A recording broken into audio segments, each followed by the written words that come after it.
amigas y amigos, les habla Vilma Petraz, bienvenidos a una nueva edición de su programa Temas de Mujer. Y hoy tengo el gusto de tener conmigo a una profesional del periodismo auténtica, genuina, valiente. Se trata de Patricia Poleo, una venezolana de excepción. De verdad me da mucho gusto tenerte acá. Gracias, Vilma. Sobre todo en este momento tan difícil que vive nuestra patria. Patricia, yo voy a ratificar lo de la valentía. Porque yo te conozco a ti como una profesional ética y esa valentía te ha costado muchas cosas. Te ha, ganado muchos amigos, pero también muchos enemigos y te ha traído al exilio. Y hoy por hoy estás dando desde un canal de internet y desde un programa que se llama Cuéntamelo Todo, una batalla muy tenaz por esta lucha que estamos teniendo los venezolanos, donde has destapado una realidad. Ha destapado la realidad de la verdadera lucha que estamos teniendo, de quiénes son, en dónde debemos apuntar nuestros esfuerzos de unidad y lo que está pasando hacia adentro en Venezuela con la oposición. Yo quisiera que habláramos un poquito de eso. Sí, bueno, primero que yo no estudié periodismo para tener un club de amigos, ¿no? Para mí esto es una vocación. Pero tienes 510,000 seguidores en Twitter. Que no Ayer son nada todos más amigos. Se te agregaron 10,000 ayer. Pero no son todos amigos, ¿no? Además. Bueno, tienes seguramente gente que te ataca ahí. Y que me monitorea. Hay mucha gente que está ahí para monitorearme, ¿no? Pero definitivamente yo creo que este oficio es para ejercerlo con la verdad y con transparencia, ¿no? Y eso venga de donde venga. O sea, la verdad hay que decirla del lado que venga. Pero tú sabes que lo primero que muere en el totalitarismo es la verdad. Claro. Porque la gente empieza a censurarse, a autocensurarse, a colaborar para sobrevivir. Y hablar bajito. Hablar bajito, exactamente. Porque, por ejemplo, en estos días yo he hecho una denuncia que todo el mundo la hacía bajito. Yo solo lo que pasa es que yo lo hice en voz alta. Yo lo difundí y además lo sustenté. ¿No? Lo sustenté y entonces esto ha traído una cola y un escándalo porque la denuncia viene del lado de un grupo de la oposición en Venezuela. Entonces he recibido críticas, por ejemplo, de Marta Colomina, que ha sido profesora de periodismo toda su vida en Venezuela, diciéndome por escrito que yo no debo hablar de la oposición, que yo solo debo hablar del gobierno, ¿no? Y si la oposición está negociando con el gobierno, es que yo lo que hice fue... ¿Cómo hacemos para evitar, si la oposición está entregando la lucha democrática conmovedora, valiente, que están haciendo los estudiantes en la calle, que están haciendo María Corina Machado, Leopoldo López, quien hoy está en la cárcel, María Corina que está despojada de su cargo de manera ilegal, y por supuesto gente como Antonio Ledesma, y la llamada movida parlamentaria, que son parlamentarios que están, porque nadie tal vez lo sabe, pero hay una fractura, por lo menos no visible, pero la hay, en la propia parlamentarios de la oposición, de los cuales 25 son parte de la llamada movida parlamentaria, que son los que quieren una salida más tenaz, más fuerte, más firme, o en todo caso, una posición más firme frente al gobierno. Claro, frente a una dictadura. Frente a una dictadura, son los que han identificado cuál es el adversario y cómo es, ¿no? Que han identificado esto no como un gobierno, sino como una dictadura. Sí, pero ayer esto va a salir es el domingo, pero digamos el día jueves, Ramón Muchacho, un alcalde de Primero Justicia, fue felicitado por Freddy Bernal, un chavista connotado y malandro, un malandro del chavismo. Un criminal. Un criminal, exactamente, porque la salida, o en todo caso la búsqueda de gobierno debía ser por la vía electoral y constitucional, la misma que hemos transitado hasta ahora y que nos ha llevado a esta situación de crisis. Pero que además que es la que le conviene al gobierno, porque el gobierno maneja las elecciones a su antojo. No, por eso te digo, esa es la vía que nosotros transitamos hasta el 11 de, el 14 de abril. Hasta el 8 de diciembre. Hasta el 8, exactamente. El 14 de abril primero en una elección presidencial y el 8 de diciembre en unas elecciones municipales que ya vemos a dónde nos llevó. Exactamente. Sí, aquí es que es obvio y cada vez se hace más público y más notoria esta relación de un sector de la oposición con el gobierno. Es un pacto para alargar, es un pacto para que no haya un desenlace en este momento, porque el desenlace en este momento, ¿a quién beneficiaría? A quienes están en la cresta de la popularidad. Definitivamente la política es así, en este momento son María Corina, es un cálculo Leopoldo. Puramente político, ¿crees tú? No están en absoluto pensando en el país, ni en los muertos, ni en la gente que está arriesgando su vida. Por eso es que para mí es un cálculo político y es un cálculo criminal. Es un cálculo porque criminal. en medio de esta negociación están cayendo muchachos muertos en Venezuela. Hay un caso... Además que lo hacen con la técnica del goteo, muy propio del totalitarismo. Claro. Y con tiros certeros en la cabeza, en el pecho o en el estómago. Exactamente. Y te estaba contando un caso de un capitán de la Guardia Nacional que lo detuvieron en un centro comercial. La Dirección de Inteligencia Militar le puso las esposas, se lo llevó, estuvo 2 días desaparecido y esta madrugada apareció en un comando de la Guardia Nacional donde lo entregó la Dirección de Inteligencia Militar. Le aplicaron electricidad, lo golpearon. Bueno, el muchacho está que casi no puede hablar. ¿A ti te van a mandar esta información? No solamente la información, vamos a tener los testimonios, las fotografías, las imágenes, todo. Yo creo que eso hay que denunciarlo, porque yo creo, Patricia, tu denuncia comienza desde el momento en que tú te empiezas a dar cuenta que hay un manejo turbio y empieza, hay un movimiento, evidentemente, de pronunciamiento. Porque la gente cree que cada vez que interviene el factor militar, y eso es lo que han hecho... Mira, hay 2 cosas que el gobierno ha logrado instalar en cierto sector de la oposición. Primero, que la calle es de los violentos. Segundo, bueno, esta es la segunda. Pero no es que no ha logrado instalar en un sector de la oposición, es que un sector de la oposición se lo compra porque le conviene en este momento. Bueno, está bien. La razón es esa, pero digamos que está instalado en el discurso público. La calle es de los violentos, hay que parar las guarimbas, esto nos hace daño, esto nos alarga la salida. Perdón, la salida es la salida y de desalojar el totalitarismo y la injerencia cubana de Venezuela. No es cualquier cosa, ¿ok? Así es. Que está destruyendo y literalmente está destruyendo a la patria. Bueno, el otro tema es el tema de que la crisis económica tumba al gobierno, que no hay que empujarla. Exacto, que hay que esperar, y mientras, claro, y ese tiempo de espera le daría oxígeno a este sector de la oposición, que además es Primera Justicia, vamos a hablarlo. Sí, pero precisamente quería llegar al tercer punto, que cada vez que intervienen los militares eso es golpe de Estado. Y eso es mentira. Eso es mentira, además Eso porque es lo sabemos primero. que estas personas también han estado en contacto con el sector militar. Exactamente. O sea, es mentira porque son unos farsantes a la luz pública y en el privado es otra cosa. Pero yo lo que quiero es precisamente desmontar estas mentiras, porque evidentemente nos metieron en nuestras casas, porque si algo le molesta a los totalitarismos es que la gente salga a protestar en la calle. Es que no tenga miedo, es que el miedo lo venza y salga a protestar frente a la injusticia, que es lo que está pasando en Venezuela. Es lo que está pasando, ya pasó, ya el miedo está vencido. Exactamente. Y eso fue muy duro de conseguir, ¿no? De lograr, ¿no? Porque este régimen imprimía miedo, terror, amenazaba. Se perdió el miedo. Y el miedo ya se perdió, porque fíjate, aquí en el camino, ¿qué es lo que le ha mostrado el gobierno al país, o la dictadura al país? Represión, violencia, cárcel sin justificación, o sea que hay torturas, desaparecidos. Tenemos desaparecidos en Venezuela que en medio de esta vorágine de información no se sabe. Hay montones de muchachos que no se sabe dónde se encuentran.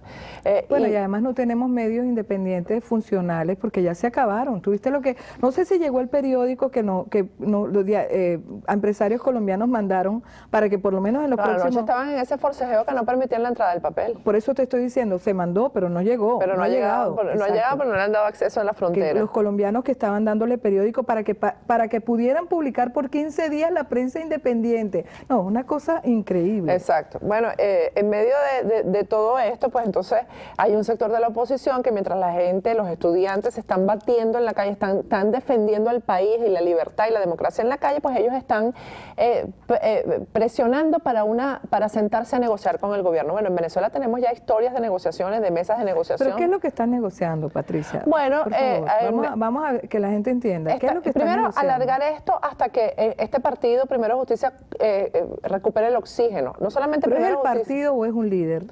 ¿Tú dirías que hay el alto liderazgo? Bueno, es un líder que maneja el partido, ¿no? Porque yo no puedo acusar, por ejemplo, a la base de Primero Justicia de esto, que es una base transparente, por cierto. Muchos están en la calle también. Muchos están en la calle. Por cierto que hace 2 semanas se hicieron unas elecciones internas para las autoridades, elegir las autoridades de Primero Justicia, y hay muchísimas quejas acerca de que le robaron los votos a los candidatos que no eran de Julio Borges.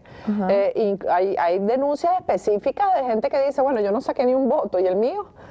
Porque sí, pero tú sabes que creo que cuando la gente cierra filas, y veo una cosa muy peligrosa en personas que están cerrando filas, digamos, tratando de liquidar al mensajero y no de ir al fondo del mensaje de lo que tú estabas haciendo.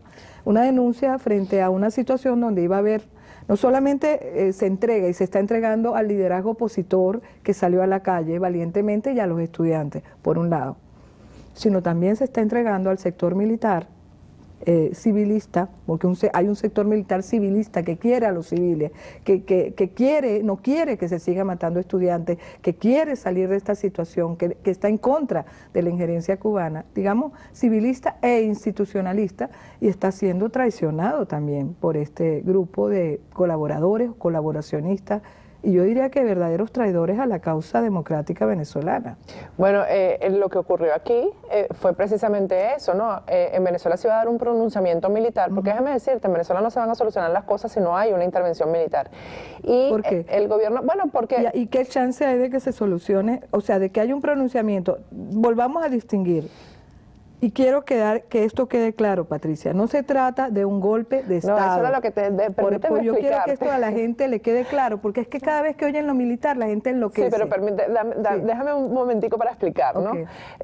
Aquí el gobierno ha tratado de manipular con que mi denuncia se refiría a un golpe de Estado. Un golpe de Estado es sangriento, como el que dio el 4 de febrero Hugo Chávez, donde salen los militares con las armas a dispararle a civiles y a llevarse todo por delante, por decirlo de alguna manera. Aquí se trataba de un pronunciamiento militar. Un pronunciamiento militar es los militares uniformados, le hablan al país y te advierto, esto está contenido dentro de la Constitución Nacional. No como un derecho de los militares, sino como un deber, que cuando se viole la Constitución, como se ha violado sistemáticamente en Venezuela, ellos tienen que intervenir. Para restituir la Constitución. Para restituir la Constitución. Y en este caso, había discusiones en los cuarteles, y las sigue habiendo, acerca de 3 puntos fundamentales. El primer punto es la relación del gobierno venezolano con la narcoguerrilla colombiana. El segundo punto es la injerencia de los cubanos en los cuarteles venezolanos. Y el tercer punto es el uso de los colectivos, de los grupos paramilitares para reprimir las protestas. Esos 3 puntos, que son violatorios de la Constitución, estaban siendo debatidos por grupos de militares permanentemente. Y la decisión a la que llegaron este grupo de militares, te estoy hablando de militares, efectivos militares de todos los grados y de todas las 4 fuerzas militares en Venezuela, habían tomado la decisión de hacer un pronunciamiento para detener ya esto, ¿no? ¿Y qué pasó allí? Bueno, en 3 oportunidades, en 3 fechas distintas se iba a hacer el pronunciamiento, y hubo un coronel llamado Rivero Lagos que hablaba en nombre de Julio Borges, y que de hecho participó de todas las reuniones, y en algunas de las reuniones llevó a Julio Borges, y Julio Borges dijo que ese era su representante, que pospuso el pronunciamiento en 3 veces distintas, ¿no? Y en una de las oportunidades, la última oportunidad que se iba a hacer el pronunciamiento fue el jueves 20 de marzo. Y todo esto estaba porque los militares actúan distinto a los civiles. Aquí el jefe de esta... Hay una jerarquía. Hay una jerarquía, que es el de mayor antigüedad y el de mayor rango. En este caso era un general de división de la Fuerza Aérea, el jefe de la operación. La operación se llamaba Jericó, además, ¿no? Y no era una operación porque era un pronunciamiento. Una operación es armada, ¿no? Esto era un pronunciamiento. Bueno, el general era el que daba la pauta de si se actuaba o no se actuaba, y en el momento en que ya estaban todos listos para hacer el pronunciamiento, pues el coronel conversó con el general, le ofreció un cargo en un hipotético gobierno de Enrique Capriles en julio, porque en julio se caía el gobierno de todas maneras por la parte económica. Yo creo que hay una traición mucho mayor. Hasta hace nada, todos nosotros estábamos apoyando a Enrique Capriles como el presidente de Venezuela. Claro, es que esto sí esto ha ido progresivamente. Y degradándose también. Claro, y bueno, pero esto va en relación directa. Ayer estaba con un consultor político, me estaba contando de la encuesta de IBAT, que es gobiernera, pues. IBAT, sí. Y IBAT decía, bueno, el descenso de la popularidad de Enrique Capriles ha sido, pero ha ido muy rápido desde abril, que fueron las elecciones, hasta el día de hoy. Y todo ha sido precisamente, pero sobre todo desde enero para acá. ¿Por qué? Porque él no ha hecho el acompañamiento de la gente en la calle. En absoluto. Porque eso es además, claro que él no ha porque acompañado además el proceso ha de la acompañado calle. al gobierno en la argumentación contra la protesta. Eso te iba a preguntar. Volvamos al tema militar. Se para una situación, cae gente presa. Sí, ahorita hay Porque decenas ¿cuánta gente de esto? Y hay gente presa y torturada. Hay gente presa, hay militares que están escondidos, militares que están ya en la clandestinidad, hay unos que están presos e incomunicados. Bueno, ¿Por qué lo paran? Bueno, porque a ellos no les convenía un pronunciamiento militar iba a traer la salida del gobierno. Y la salida del gobierno por negociación, por la renuncia de Nicolás Maduro.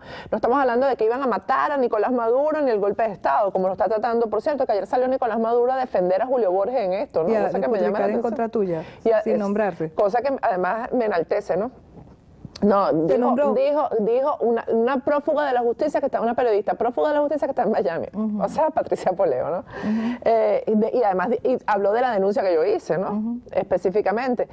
Y bueno, el ¿por qué prorrogar? Es sospechoso que, por cierto, Maduro salga defendiendo a Julio Borges. Sale defendiendo, pero es que ahora, ayer, algo más grande. Es que pasaron cosas, han pasado cosas esta semana que todas ratifican mi denuncia, ¿no? Y lo que además era un secreto a voces, porque se han visto declaraciones, actos políticos, todo tiene que ver con esta relación que hay con el gobierno y con esta necesidad que tiene este partido de el colaboracionismo con el gobierno. Te iba a preguntar, ¿están negociando algo? No solamente correr la arruga para ver si Enrique Capriles se recupera y si el gobierno se cae, yo agarro el coroto, sino también negociando espacios, los supuestos espacios ahora, aquellos que si en el CNE, espacios que benefician a unos pocos, Vilma, y no benefician al país, porque este es el problema es el beneficio particular y no del colectivo. Y entonces, por ejemplo, ellos están en un forcejeo porque quieren, tienen que hacer cambiar las instituciones, o sea, hay que renovar los poderes. Exactamente, renovar los poderes, renovar el Consejo Nacional Electoral, renovar el Tribunal Supremo de Justicia. Entonces están peleando porque les den 2 magistrados en el Tribunal Supremo de Justicia. ¿Qué hacen 2 magistrados en el cúmulo? ¿Y cuántos en el CNE? Lo hemos visto. Y 2 en el Consejo Nacional Electoral. Y eso pero que los poderes sigan en manos del gobierno. Que lo hicieron a Vicente Díaz. Bueno, exactamente, pero es que al final es en el CNE, al final es eso, pero entonces tienen un carguito ahí, tienen eso que llaman los espacios que lo que hacen es alargarle la vida a un gobierno que ya no se puede sostener. Pero tú sabes que no hay coherencia en esa acción, porque ellos mismos denuncian la injerencia cubana, hablan del plan de la patria y despotrican contra él, y entonces eso es como un discurso público. Es un discurso público. Pero tras bastidores, claro. Me imagino que uno de los titiriteros de todo esto es José Vicente Rangel, con el que tengo entendido. Bueno, ahí se está diciendo, eso yo no tengo pruebas y por eso, pero ahí se está diciendo que ya hay un plan para un gobierno de transición que encabeza José Vicente Rangel, imagínate. Bueno, José Vicente Rangel. Y no sabía eso y lo acabo de nombrar. No, ayer lo denunció, esta semana lo denunció Miguel Salazar. He visto voces como la de Alberto Federico Rabel que se ha hecho eco en el sentido de que cuidado con negociaciones por debajo de la mesa para una transición. En contra, obviamente, de todo esto. En contra, en contra de una negociación por debajo de la mesa. ¿Qué es lo que ha pasado aquí? Fíjate, esta semana se hizo una reunión de la Mesa de la Unidad. Yo no entiendo cómo la Mesa de la Unidad no le cuenta al país lo que se está debatiendo allá adentro, porque eso, ellos no pueden ejercer un poder suprapopular. O sea, la Mesa de la Unidad no puede tomar una decisión por encima de lo que quiere el pueblo y de lo que quiere el país que está en la calle protestando. Entonces ellos están ahí, primero, cuestionando la actitud de María Corina Machado, la valentía de María Corina Machado. No, porque la han dejado sola. Ella la han dejado sola y entonces justificaron. Igual que Leopoldo. Justificaron en esa reunión haberla dejado sola, porque bueno, porque ella no consultó su ida a la OEA, que si ella hubiera consultado ellos le hubieran recomendado no ir, porque eso entonces justificaba su salida, entonces ya no se puede, entonces, bueno, ya ella se lo buscó. Pero yo tengo entendido que Ramón Guillermo Aveledo inclusive dijo que ella no debió ni siquiera tratar de acercarse a la Asamblea Nacional porque el TSJ ya había tomado una decisión. Un TSJ que es ilegítimo, un TSJ que está siendo desobedecido por el pueblo. Entonces, porque además no es, gracias a Dios, no es toda la Mesa de la Unidad. Hay disidencia dentro de la Mesa de la Unidad, gracias a Dios. O sea, que lo que tenemos que hacer los periodistas es decirle al país, informarle al país, esto se está debatiendo en la Mesa de la Unidad. Ahora, ¿tú crees que, porque hay un chantaje con el cuento de la unidad? Yo te dije, a mí, en un momento dado, mandé 2 o 3 mensajes donde decía que la verdadera unidad era con la gente que estaba dando su vida en las calles, con nuestros líderes perseguidos y presos en este momento. Con los estudiantes. Con los estudiantes, exacto. Y me dijeron que desde Miami se hablaban muchas imbecilidades. Bueno, porque tú sabes que eso además, lo único que le respondí ese argumento no es ni siquiera del gobierno, es de este sector de la oposición. Entonces, claro, que trata de yo descalificar también al pregunté exilio. en un Twitter, porque tú sabes que con el Twitter es como nos comunicamos, que ya basta de llamar radicales. ¿A quiénes llamaban radicales? ¿Y por qué ese mote de radicales? ¿Por qué quieren descalificar el movimiento de la calle como de radicales? O sea, yo creo que es una falta de respeto a toda esta gente que está dando su vida por el país, su vida. Bueno, pero entonces radicales somos la mayoría, porque la mayoría del país está en la calle, la mayoría del país está el exilio completo, que no es... Bueno, yo lo único que le dije a esa persona que me criticó y que me dijo lo de las imbecilidades es que lo único que le faltaba era llamarme gusana. Bueno, porque eso, pero tú imagínate, me resbalan esos insultos, porque definitivamente nosotros estamos aquí en el exilio porque hicimos en un momento lo que ninguno de estos políticos ha hecho hasta ahora. Por ejemplo, tú ves en Venezuela cuál es la situación en este momento de la persecución y de la represión, es contra voluntad popular, por ejemplo. Bueno, mira, yo le dije a una persona y tal vez no lo entendieron plenamente en el momento que yo se lo dije, mira, a mí me imputaron como rebelde civil. Sí, me imagino que tu imputación va en la misma línea. No, mi imputación es por terrorismo y homicidio. A mí es como rebelde civil, que es la misma que le hicieron a Daniel Ceballos para meterlo preso. Sí. Yo digo, bueno, rebelde civil es todo aquel que se opone activamente a un gobierno que está en la calle reclamando sus derechos, entonces van a tener que tener muchas cárceles activas en Venezuela, por eso es que está desatada esta represión. Y yo creo que ellos olvidaron, y el castrismo, porque esto es castrismo del siglo XXI, olvidó, aquí en Venezuela no anularon el movimiento popular a través de fusilamientos masivos, como pasó en Cuba. Entonces quedó una reserva moral, patriótica en el país que se fue levantando de indignación, y eso es lo que hoy vemos en la calle. Nos van a fusilar a todos, van a fusilar a toda esta gente. Sí, ellos no van a poder, porque no pueden, porque primero no han conseguido... Ya a estas alturas del partido, yo creo que ya se les fue de las manos, Patricia.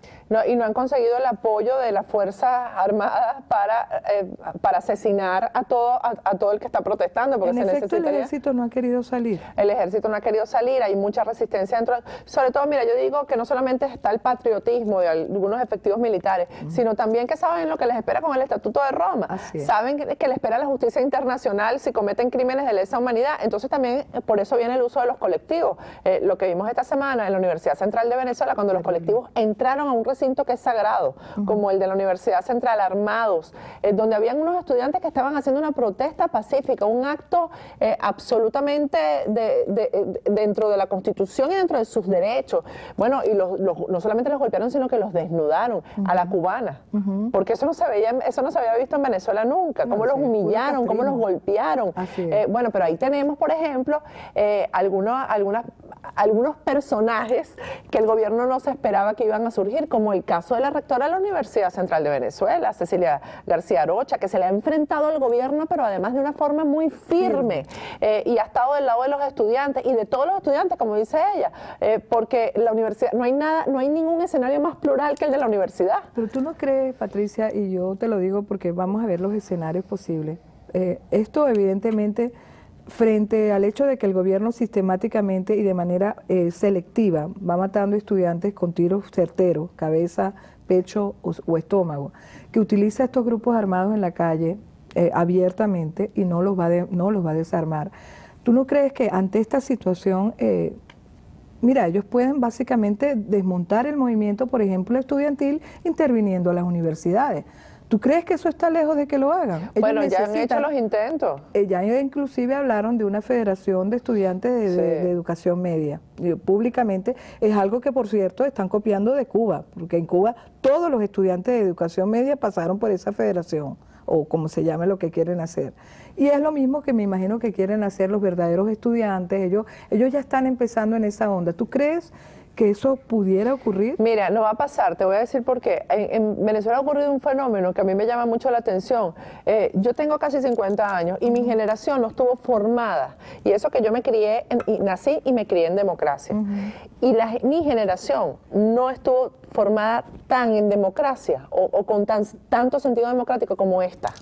Es impresionante cómo en dictadura se han creado verdaderos gestores de la libertad, que son los estudiantes. Y es un dicho muy popular que uno no sabe lo que tiene hasta que no lo pierde. Estos muchachos sienten la pérdida de la democracia, bueno, más que cualquiera. Muchos nunca la tuvieron, porque estamos hablando de que tenemos 15 años de dictadura. La vieron desmoronándose, o sea, vieron obviamente el montaje del totalitarismo y están en resistencia contra eso abierta. Exactamente, y es la mayoría, porque esto es una revolución, la revolución chavista, que no tiene gente joven. Exactamente. Que no tiene, porque además cada rato convocan a una concentración de jóvenes, a marchas de jóvenes y no les llegan los jóvenes. Y se han encontrado también con el freno dentro de las universidades. Se está respetando, o sea, se está defendiendo la autonomía de las universidades, pero hasta con las uñas. Lo vimos en Trujillo, se ha visto en Táchira, en Mérida, se está viendo en la Universidad Central de Venezuela. Simplemente los rectores, los profesores han estado del lado de los alumnos y esto no se lo esperaba el gobierno. De hecho, si el gobierno hubiera podido, ya hubiera definitivamente tomado la Universidad Central de Venezuela y no ha podido. Cuéntame, pasó algo en la frontera que me preocupa. Mataron a un colombiano y varias personas heridas porque con el Táchira han sido brutales, porque aquí debo decir que la zona de resistencia más profunda de donde comenzó toda la llama de resistencia que ha recorrido Venezuela o que está recorriendo Venezuela comenzó en el Táchira. Comenzó en el Táchira y los gochos, como le dicen. Los gochos, y ha sido el gran bastión definitivamente, ha sido porque además había pasado que salieron los estudiantes a protestar, pero la sociedad civil está del lado de ellos de una forma impresionante, ¿no? Cada uno de los ciudadanos está, hay gente... ¿Qué va a pasar con el alcalde de Ceballos, con ese apoyo popular y que no les importó a este gobierno, como también con María Corina, la diputada más votada de Venezuela? Bueno, estamos hablando de un alcalde que ganó con más del 70% de los votos. Igual que el alcalde Enzo Escarano, casi el 80%, o sea, hasta el chavismo votó por ellos, porque las cuentas no dan, hasta el chavismo votó por ellos. Y eso mantiene a ambas zonas, las mantiene en estado de sitio, porque simplemente la gente se niega a aceptar que le impongan otro alcalde, y no han podido, porque han intentado y no han podido imponerles otro alcalde, ¿no? Lo del Táchira no va a cesar, porque además, mira, los comerciantes han cerrado las puertas de sus negocios felices. O sea, no les importa las pérdidas que están teniendo, no les importa que no haya vida económica dentro del Estado. Están con la gente que está protestando en la calle y eso el gobierno no puede contra eso. ¿Qué no ha mandado el gobierno para allá? ¿Cuántos militares, cuánta fuerza armada, cuántos tanques, cuántos aviones? Y simplemente la gente sigue en la calle. Es Ucrania. Nosotros nos hemos ucranizado, mejor dicho, estamos replicando lo que ocurre en otras partes. Ahora, mi pregunta es, ¿cómo ves tú en los próximos, nos quedan 2 minutos aproximadamente, en los próximos meses, días, semanas, porque yo creo que esto es un proceso que como es una vorágine, ¿y qué crees que puede pasar con el movimiento de resistencia? Tú misma decías, esto no se puede lograr sin los militares, pero hay 60 militares o más presos, hay militares torturados, perseguidos. ¿Qué puede pasar? Sí, pero fíjate, pasó esto de la delación o de lo que ocurrió aquí, que desmontó este pronunciamiento, y dentro de la Fuerza Armada esto ha causado más malestar. O sea, los que no estaban en el pronunciamiento o no habían sido convocados, a lo mejor hasta por inseguridad de los propios militares, están ahora sumándose automáticamente. Lo que está pasando dentro de la Fuerza Armada, el gobierno no ha podido contenerlo. De hecho, en este momento están discutiendo el cambio del ministro de la Defensa porque la ministra no ha podido con este asunto, ¿no? Mira, lamentablemente me tengo que ir. Bueno, amigas y amigos, se nos acabó el programa, un programa de primera línea. Y espero que podamos tener un programa como este en una próxima ocasión y bueno, los espero para el próximo programa Tema de Mujer, donde tendré otra mujer de calidad como mi amiga Patricia Poleo. Gracias por estar con nosotros. Gracias Vilma.